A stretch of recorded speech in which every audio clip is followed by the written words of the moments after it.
gue tuh sebenarnya tertinggal banget gak sih, sampai nggak ketemu gitu sama Bu Ferry Farhati dan Pak Anies Baswedannya, tapi ya udah deh nggak apa-apa, oke lah. Pas aku kulik-kulik ternyata mereka adalah salah satu kayak bintang bersinar di UGM gitu.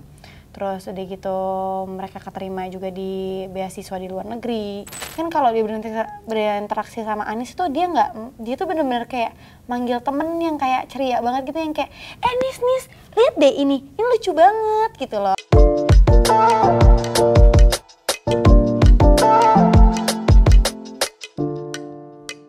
Halo Sobat Grit, kita dari cast film Senyum Manis Love Story. Aku Fahad Haidra berperan sebagai Anies Baswedan.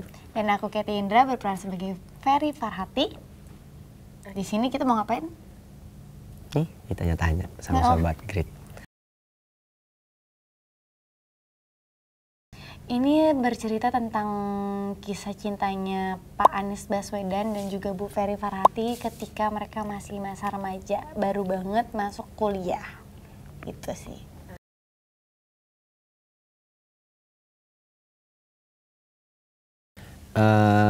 Kalau aku awalnya sempat ada mikir-mikir dulu sih, karena itu tadi orangnya lumayan dikenal di Indonesia dan ya sosok tokoh juga lah yang emang dikenal oleh masyarakat. Tapi di luar dari siapa yang aku peranin, sebenarnya aku juga suka dengan cerita dari film ini, karena ini film juga ditulis sama Mami Tisa TS. Itu juga dari aku SMP SMA itu sering nontonin film-filmnya dia, dan aku tuh selalu suka dengan cerita yang dibuat sama Mami Tisa. Jadi pas tahu yang nulis Mami Tisa dan aku juga baca skenario-nya, dan menurut aku juga ini film drama romance yang beda, akhirnya aku memutuskan untuk oke deh boleh. Gitu. Kalau aku terlibat di sini, udahlah. Kalau ini cerita gue tuh paling aneh ya udahlah. Jadi sebenarnya itu karena waktu Senyum Manis Love Story itu aku masih satu manajemen sama Fahad gitu. Jadi manajer kita itu sebenarnya udah ngasih beberapa pilihan gitu. Yang cewek tuh siapa, yang cowok tuh siapa. Terus yang kepilih buat cowok adalah Fahad. Sedangkan kalau di aku, sebenarnya aku tidak terpilih awalnya. Aku tuh cuma video callan sama produser sama sutradaranya. Terus udah gitu aku tuh lagi di luar negeri. Terus tiba-tiba disuruh video callan sama sutradara sama produsernya sama manajer aku. Jadi kita video callan berempat, terus aku nggak ngerti sebenarnya buat apa katanya. Dia cuma bilang katanya perkenalan diri, soalnya nanti ada project gini. Oh ya udahlah, oke. Tapi tuh aku harus buru-buru kan, karena aku masih nyampe banget di gate gitu loh. Jadi aku harus buru-buru, jadi nggak bisa yang lama-lama lah untuk video callan. Akhirnya cuma kita video call sekitar 2 menit lah gitu, apa 3 menit, dan selesai. Dan ternyata mereka tidak memilih aku. Terus udah gitu akhirnya mereka memilih ada peran-peran lain gitu. Tapi katanya itu ternyata nggak masuk chemistry-nya sama Fahad. Terus udah gitu juga ada yang kayak bentrok schedule, ataupun katanya ada yang lain-lain gitu loh. Akhirnya waktu Fahad itu lagi mau di coaching, aku tuh disuruh datang ke PH-nya gitu. Aku disuruh datang ke PH-nya, dan aku tuh tadinya nggak mau datang karena menurut aku karena pas aku dikasih tahu itu ternyata tuh ada PH udah nolak aku. Aku bilang buat apa maksudnya, nanti aku datang pun juga sia-sia, atau mungkin mereka mau karakter lain dari film ini gitu. Ya udah oke, kalau mau karakter lain ya udah nggak apa-apa lah gitu. Terus akhirnya mereka tiba-tiba casting aku jadi Bu Ferry, dan namanya kan bukan Ferry Farhati ya waktu di casting itu ya, namanya cuma Ferry doang. Jadi aku cuma yang kayak siapa nih kayak gitu, kayak sama sahabatnya dia Lala gitu kan, Ferry, Lala, terus kayak aku acting dan segalanya gitu. Tiba-tiba kayak dia bilang gini, enggak sih, ada juga aku tiktokan sama Fahad, terus tiktokan juga sama cast lain gitu. Terus mereka langsung bilang gini, ya udah ini aja jadi Ferry-nya, dia bilang gitu. Terus ya udah, tiba-tiba aku langsung mendapatkan peran Ferry gitu. Terus aku langsung kayak, hah? Ini sebenarnya cerita apa sih? Pas aku baru habis itu aku baru dapat skripnya, aku kayak, oh tentang Anies Baswedan ternyata. Dan oke, ya udah, oh baiklah gitu loh.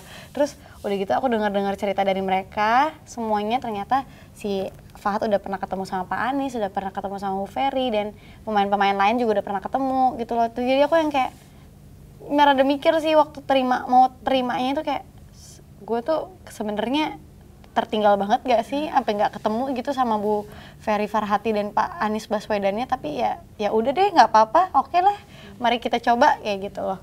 Gas ya kayak. Gas aja gitu. Oke, kalau aku sih cuma lihat dari YouTube ya, dari referensi apa yang dengar dari diceritain sama teman-temannya dia. Terus udah gitu aku lihat dari sosial medianya Bu Ferry. Terus udah gitu aku disuruh nonton juga sih beberapa kayak cara dia ada satu video di mana itu dia memperkenalkan kehidupan dia sebagai ibu rumah tangga gitu, tapi juga sebagai istrinya Anies Baswedan, dan juga ya aku lihat dia bagaimana dia berinteraksi sama anak-anaknya gitu loh, berinteraksi sama Anies gitu loh. Kan kalau dia berinteraksi sama Anies itu dia tuh bener-bener kayak manggil temen yang kayak ceria banget gitu, yang kayak Nis, lihat deh ini lucu banget gitu loh. Atau manggil anaknya, dek sini kamu liatin, bagus kan batiknya, kayak gitu-gitu. Jadi bener-bener yang kayak dia menganggap itu mungkin keluarganya adalah temennya dia gitu loh. Jadi itu yang aku lihat dari situ. Oh oke, so she's like orang yang sangat ramah ke siapapun gitu loh, tapi kelihatan banget dia ada boundariesnya gitu loh. Tapi ke keluarga itu seperti apa, ke teman itu seperti apa, dan kalau dia lagi diwawancara itu juga seperti apa gitu loh. Itu yang jadi aku ambil Untuk membangun karakter itu. iya, buat bangun karakternya. Oke, kalau Kak Farhad gimana?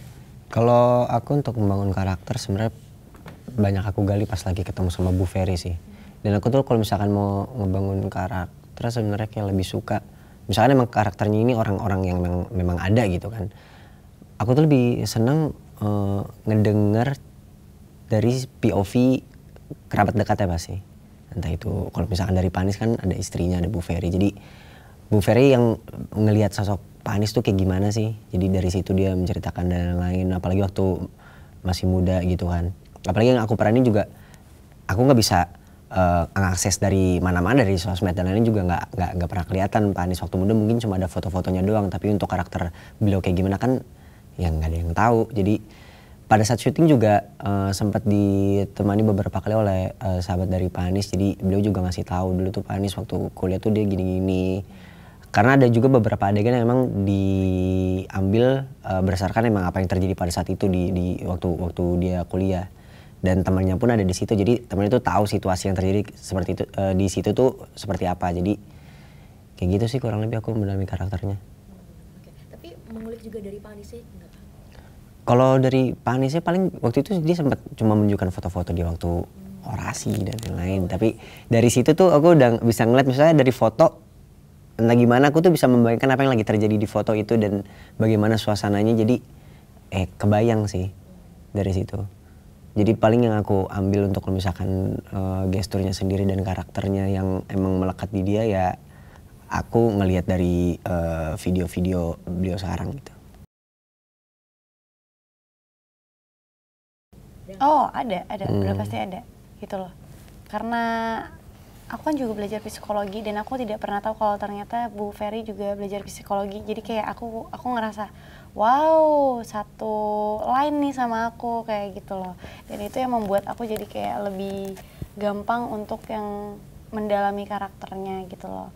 Jadi kayak ketika dia marah, kan ada di beberapa scene dia marah sama Pak Anies itu tidak dengan emosi, tapi dengan sangat santai gitu loh. Dan aku mikir kayak, oh iya kalau anak psikologi belajar untuk bisa marah itu harus seperti apa dan gimana gitu loh. Terus udah gitu kayak aku mempelajari juga tentang Pak Anies gitu kan, ketika aku kulik pokoknya semuanya lah ya. Tentang bagaimana Pak Anies kuliah di mana, dia dulu tuh pernah jadi apa, dan aku kagum aja sih gitu loh. Pas aku kulik-kulik ternyata mereka adalah salah satu kayak bintang bersinar di UGM gitu. Terus udah gitu mereka keterima juga di beasiswa di luar negeri. Terus udah gitu, dan gak cuma satu universitas yang kayak maksudnya kayak gak cuma satu universitas luar negeri loh, tapi dua ternyata gitu loh. Jadi aku yang aku sangat wow banget adalah Bu Ferry tuh mau menemani dia dari yang kayak dia mencoba untuk menjadi nol sampai besar seperti ini. Itu yang kayak kagum banget sih aku sih sama mereka. Itu wow banget. Maksudnya kan jarang gitu loh orang mau berpikir, apalagi bukan aku mau bilang gimana, tapi mereka itu keluarga yang pas aku kulik aja mereka ada keluarga yang berada gitu loh. Terus Pak Ferry lagi, maksudnya Pak Anies tuh mau memulai dari nol tanpa harus bantuan dari keluarganya dengan supportnya Bu Ferry gitu yang setuju aja dengan keputusannya Pak Anies. Itu wow banget menurut aku sih. Itu wow banget karena orang kan kadang-kadang kayak nggak mau, gue di hidupnya udah enak, kenapa gue harus mulai lagi dari nol kayak gitu loh. Tapi terus di negara orang lagi, bukan di negara sendiri gitu. Itu jadi wow banget menurut aku. Kalau aku sih sebenarnya kalau melihat kekaguman untuk dari karakter yang aku peranin juga sebenarnya ada, karena emang itu tadi film ini juga dibuat kan juga nggak 100% apa yang terjadi oleh Pak Anies dan Bu Ferry tetap ada bumbu-bumbunya, cuma ada juga part-part di mana yang memang Bu Ferry itu menceritakan hal itu dan itu yang membuat aku kagum sih. Jadi bagaimana Anies menghadapi setiap masalah yang dia jalani waktu kuliah dan percintanya dia, terus juga makin belakang aku baca skripnya itu aku makin ngerasa kayak oke, ada kemiripan juga kita ternyata, bahwa kita itu nggak suka ngomong tapi aksi aja dulu. Terjadi atau enggaknya belakangan, yang penting aksi aja dulu. Jadi itu sih keteguhannya, ketekunannya itu yang salut. Nah, ternyata ada kesamaan atau kemiripan itu. Ada kemiripan, jadi aku ngerasa kayak oke, gampang nih, bisa nih. Pak Anies juga termasuk orang yang idealis sih menurut gue.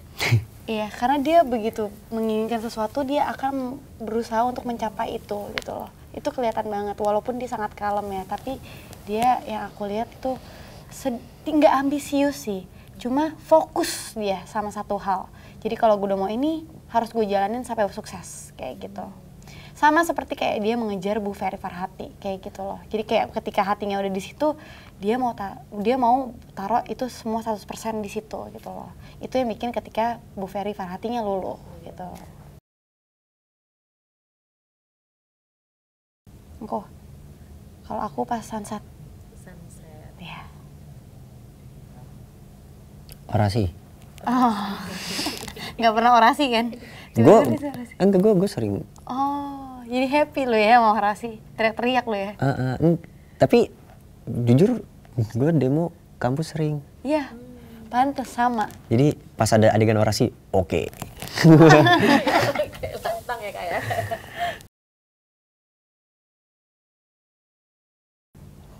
Yang disuguhkan di film ini untuk para penonton sebenarnya itu banyak cara kita untuk menggapai apa yang kita pengen, nggak harus dengan cuma sekedar omongan dan lain-lain, tapi juga apa yang kita lakuin di belakang itu bisa jadi lebih besar dampaknya dibanding apa yang kita bilang bahwa kita akan melakukan A, ternyata jadinya C. Tapi kalau misalkan di film ini aku lihat dari kedua karakter ini juga bisa untuk pelajaran untuk aku sendiri bahwa ya kita tuh nggak harus ngomong apa yang kita pengen, tapi lakuin aja dan hasilnya pasti bakal lebih dari apa yang kita pengen. Biasa sih, iya sih. Iya kan? Iya. Karena dari skenario sih seperti itu ya gitu. Oke, Kak Aman udah mau nambahin nggak? Ya hampir sama sih seperti Fahad ya. Cuma yang di sini ya bisa dilihat adalah kayak mature relationship aja gitu loh. Karena mereka, aku bingung banget bagaimana caranya Bu Ferry dan Pak Anies ini bisa punya mature relationship sedangkan mereka itu di masa mereka itu lagi mengenal diri mereka gitu loh, di umur 18 atau 19 tahun yang baru masuk kuliah, dan itu yang wow banget juga menurut aku. Jadi kayaknya kita harus belajar dari itu deh, dan mungkin itu juga dari lingkungan, aku nggak tahu gimana, dan support keluarganya juga aku ngelihat kayak wow sekali gitu loh. Mereka bener-bener yang kayak calm, terus tenang, terus nggak ada yang kayak pakai urat semuanya, cuma yang kayak ya udah gitu loh. Dan moral story-nya sebenarnya banyak banget, kayak dari teman-temannya juga ada, dari apa sih, ketemunannya mereka tuh juga ada gitu loh, maksudnya kayak mereka saling mencintai tapi mereka juga belajar gitu loh untuk yang namanya tetap gue harus fokus sama pendidikan gue gimana pun caranya itu gitu loh. Jadi nggak ada yang kayak, bukan aku bilang nggak ada yang miss ya, tapi itu kayak ketekunannya sih itu harus banget diikutin. Oke, itu dia Sobat Grit, sekilas tentang film Senyum Manis Love Story. Dan jangan lupa saksikan film Senyum Manis Love Story tanggal 12 Juni 2025 di seluruh bioskop di Indonesia kesayangan Anda. Ciao. Terima kasih sudah menonton video ini. Jangan lupa subscribe dan aktifkan lonceng notifikasi supaya kamu nggak ketinggalan video terbaru dari Grit.